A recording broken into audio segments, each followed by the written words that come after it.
AITA for suing my girlfriend after she had my 1967 Impala project taken to the scrapyard?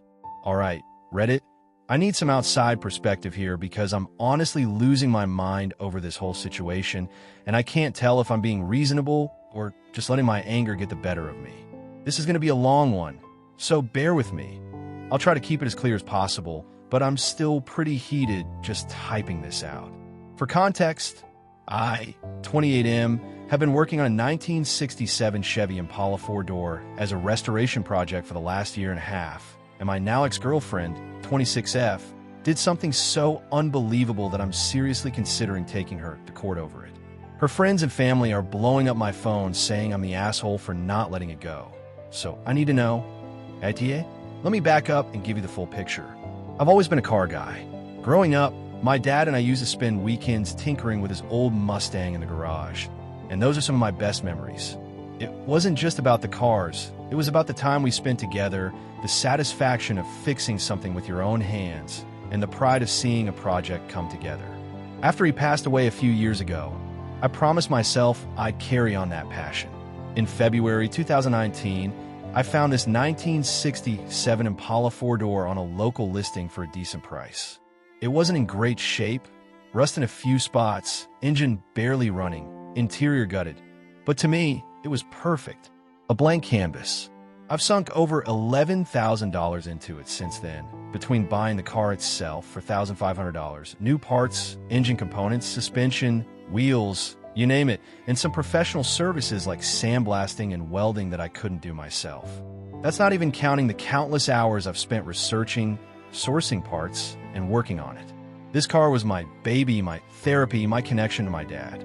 I know that sounds cheesy, but it's true. Fast forward to earlier this year. I bought my first house in March 2025, which was a huge deal for me. I've been working for a small local manufacturing company for the last 5 years, and I've been saving like crazy to get out of renting. The house is nothing fancy, a 3-bedroom fixer-upper on 2 acres of land. But it's mine, and the best part? It came with a 2.5-car garage. For a gearhead like me, that's the dream. The moment I closed on the house, I moved the Impala from the storage unit where I'd been keeping it at $150 a month, mind you, into the garage and got to work. I had the body in one bay, the chassis in the other, and parts everywhere, organized chaos, you know? I was finally in the thick of the restoration, stripping it down to the frame, planning out the paint job, the whole 9 yards. It felt like I was really making progress. Enter my girlfriend, Sarah. We'd been together for about a year at that point. Things were good. Not perfect, but good. She's not into cars at all, which I knew going in, but I figured it wasn't a big deal. I mean, couples don't have to share every hobby, right? She's more into artsy stuff, painting, yoga, that kind of thing. And I always supported her going to classes or buying supplies, even if I didn't get it. When the whole global situation got weird earlier this year, Sarah's job, she works part-time at a boutique and does some freelance graphic design, took a hit, and her roommate situation fell apart. I offered to let her move in with me temporarily to save on rent. My house has plenty of space, and I thought it'd be nice to have her around more. Big mistake. Almost immediately, Sarah started complaining about the Impala. She didn't like that the garage was taken over by my project. She wanted to park her car, a 2017 Honda Civic. In there, which I get, nobody likes scraping ice off their windshield, but I explained that the garage was my workspace. The Impala wasn't just sitting there. It was in pieces mid-restoration. It's not like I could just roll it out and park it on the street for a few days. Plus, I have 2 acres of land. There's a huge driveway, a nice shady spot under some oak trees, even a barn out back that I offered to clean out if she really wanted her car undercover. But no, she was hung up on the garage. Every few days, it was the same argument. Why can't you just move it? It's not like you're working on it every day. I try to explain that a restoration project isn't something you just pause and reassemble on a whim. It's a process, and the garage was the only practical place for it. She'd roll her eyes or change the subject, but I could tell it bugged her. Looking back, I probably could have handled those conversations better. I know I can get defensive when it comes to the Impala, especially since it means so much to me. There was one time she suggested selling it since it's just sitting there, and I snapped, saying, "It's my house, my garage, my project. If you don't like it, park somewhere else." Not my finest moment, I'll admit, but I was frustrated. She'd make these passive-aggressive comments, like how the garage smelled like oil or how she didn't sign up to live in a junkyard. I tried to compromise, like I spent a whole weekend organizing the parts into labeled bins to make it look less chaotic, but it never seemed to be enough. Things came to a head about 2 months ago. My company sent me on a rare business trip to meet with a supplier a few hours away. It was just a 2-day thing, nothing major, but I was gone overnight. I left on a Thursday morning, and Sarah seemed fine, maybe a little quiet, but I figured she was just stressed about work. I texted her a couple times while I was gone, and she was short but normal, like, "Hope you're having fun," with a smiley face. When I got home Saturday afternoon, something fell off. Sarah was being weirdly nice, like too nice. She'd cooked dinner. She's not a big cook, so that was a red flag. Cleaned the whole house and was all smiles, asking how my trip went. I thought maybe she was just happy to see me or trying to smooth things over after our last argument about the garage. But then I noticed her car wasn't in its usual spot in the driveway. I asked where she'd parked, thinking maybe she'd moved it to the side yard or something so I could mow the lawn around it. I'm kind of anal about keeping the property tidy. It's my first house, and I'm proud of it. She got this weird smirk and said, "Don't worry about it, I parked in the garage. Go check it out." My stomach dropped. I knew something was wrong, but nothing could have prepared me for what I saw when I opened the garage door. It was empty, completely empty. The body, the chassis, the engine block, the crates of parts, the tools I'd left out, gone. All of it. The only thing in there was her stupid Civic, parked right in the middle like it was a showroom. I stood there, just staring, trying to process what I was seeing. My heart was pounding, and I felt like I couldn't breathe. I went back inside and asked her what the hell happened. She was so casual about it, like it was no big deal. She said she'd taken care of it while I was gone. Apparently, she hired some guys, random dude from a local junk removal service, to come over and haul everything related to the Impala to the scrapyard. The body, the chassis, the parts I'd spent months tracking down, the custom-ordered upholstery that hadn't even been installed yet. All of it scrapped. She said she was tired of living around a pile of junk and thought she was doing me a favor by decluttering. I lost it. I'm not proud of how I reacted. I was yelling, pacing, probably scaring her, but I couldn't believe what she'd done. This wasn't just a car. It was a year and a half of my life, thousands of dollars, and a connection to my dad that I'll never get back. I asked her how she could do something so reckless, so disrespectful, without even talking to me first. Her response? "It's just a car. You'll get over it." She even had the nerve to say I was being dramatic and that I'd thank her later when I had a normal garage again. I told her we were done. I couldn't even look at her. I said she needed to pack her stuff and get out by the end of the weekend. She started crying, saying I was overreacting and that she didn't think it was that big of a deal. She kept saying she didn't know how much the car meant to me, which is bullshit. She's heard me talk about it nonstop. She's seen me working on it. She knew it was my dad's favorite model from when he was young. I wasn't buying her excuses. I told her I was taking her to court to recoup the $11,000 plus I'd invested, because there's no way I'm letting this slide.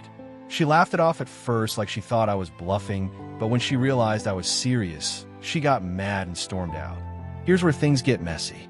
I have security cameras around the house. Came with it when I bought it, nice perk, and they caught everything. The footage shows Sarah letting these guys into the garage, pointing out what to take, and watching them load it all up. I've got receipts for every penny I spent on the car. Purchase price, parts, services, everything.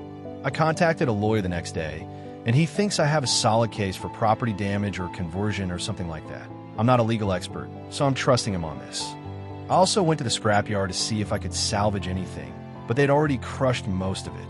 The guy there said they got a big pile of car parts from a woman matching Sarah's description, and it's all gone. I managed to recover a couple of small things, a hubcap and some bolts, but the rest is a total loss. Since then, Sarah's family and friends have been blowing up my phone.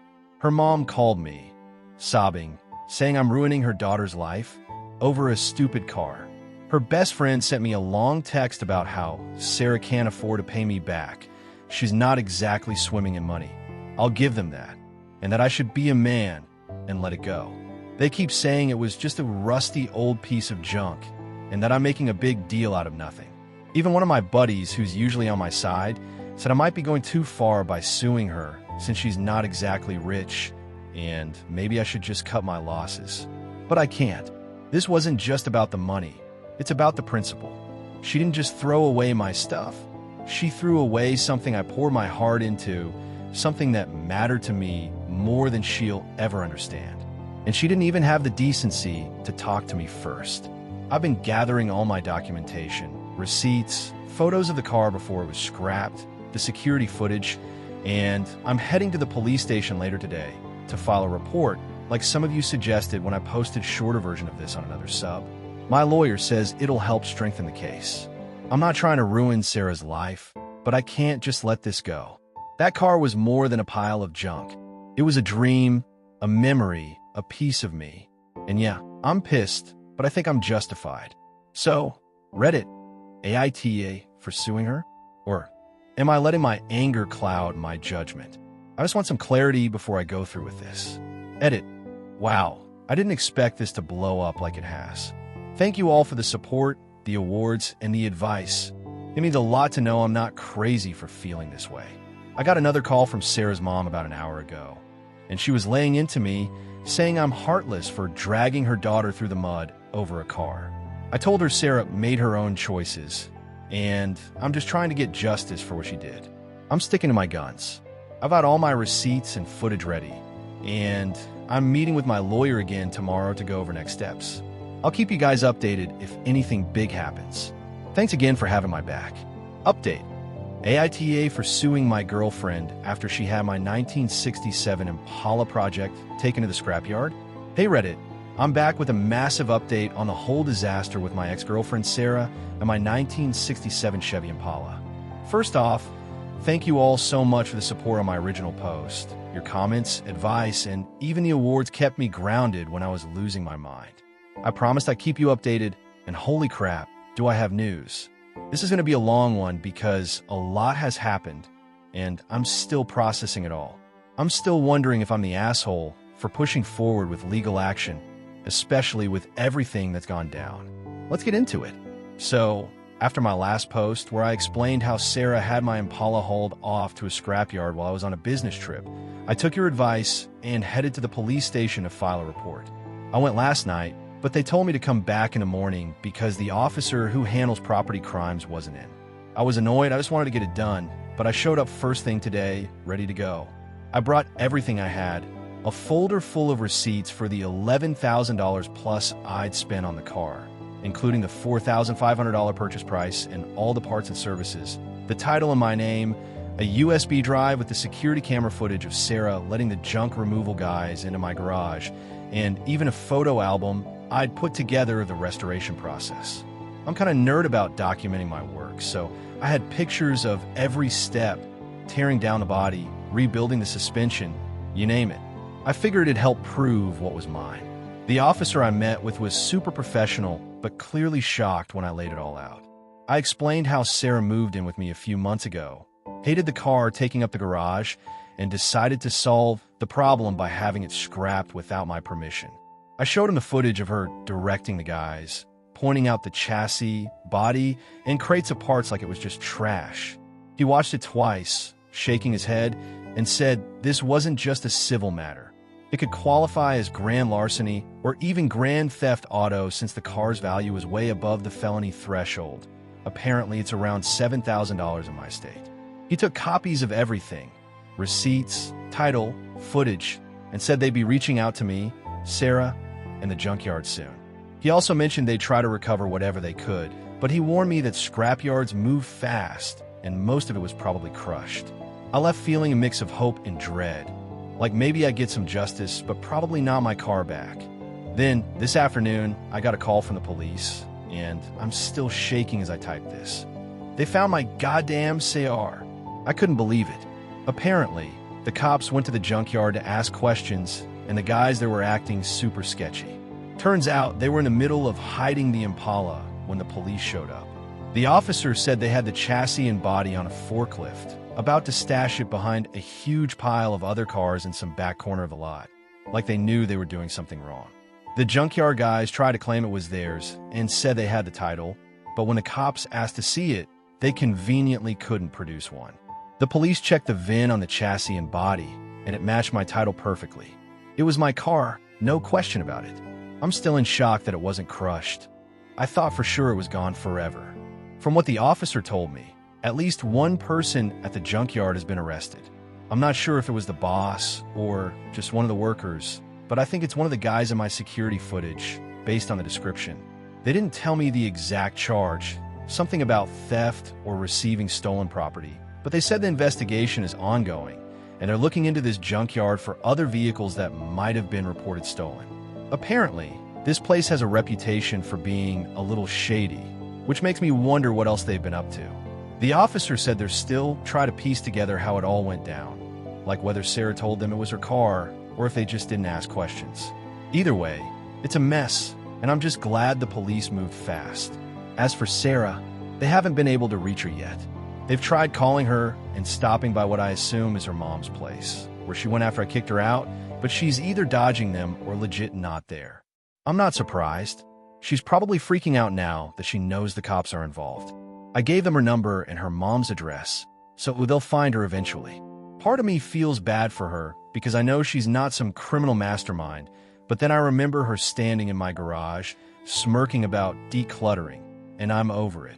She knew exactly what she was doing. She didn't just make a mistake. She went out of her way to hire people, point out my stuff, and watch them take it. That's not an accident. The car itself isn't in perfect shape, but it's salvageable. The police let me see it briefly when I went to the station to give a statement, and it's definitely taken a beating. The body has some new scratches and a dent from the forklift, and a few parts, like the new upholstery I'd ordered, are missing, probably still at the junkyard or sold off. But the chassis and body are mostly intact, and a lot of the parts I bought were still in the crates they hauled off. My photo album is a lifesaver here. I've got detailed shots of every part, labeled with what I paid and where I got it, so I'm hoping that'll help me prove what's mine and get it back. The police are holding everything as evidence for now, which is frustrating because I just want to load it up and bring it home, but they said it's part of the criminal case, so I have to wait. They couldn't give me a timeline, but they promised to keep me updated. I'm still moving forward with the civil lawsuit against Sarah. I met with my lawyer again yesterday, and he says the criminal case strengthens my position. The security footage, receipts, and now the recovered car make it clear she intentionally destroyed or tried to destroy my property.